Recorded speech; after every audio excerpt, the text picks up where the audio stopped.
Les Abbassides ont régné pendant 5 siècles sur le monde musulman, c'est donc un règne extrêmement long. On connaît tout particulièrement bien les califes du 8e, 9e siècle, c'est-à-dire de la première période abbasside. Je citerai donc 3 noms qui appartiennent à cette première période abbasside.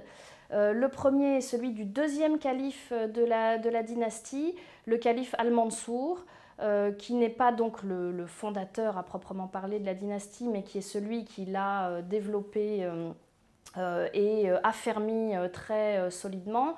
Il a donc régné entre 754 et 775 et il est essentiellement connu pour être le fondateur de Bagdad, de la ville de Bagdad, dont il décide la fondation assez rapidement après le début de son règne et qui est construite assez rapidement, en 2 ans nous dit-on, et inaugurée en 762. C'est une nouvelle capitale, une capitale plus orientale que Damas, qui était la capitale des Omeyyades.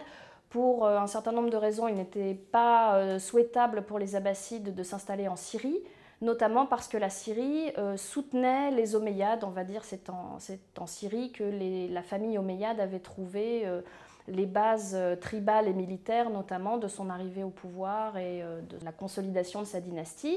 Les Abbassides, eux, ont été soutenus par un mouvement qui venait de l'Orient iranien. Ils décident de fonder une nouvelle capitale et de s'installer dans cette nouvelle ville qui regarde vers l'Orient, qui regarde vers l'Est. L'Irak étant un petit peu la région charnière dans l'Antiquité tardive, l'Euphrate et le Tigre constituaient une sorte de frontière naturelle entre différents ensembles, l'Empire romain, l'Empire perse, etc.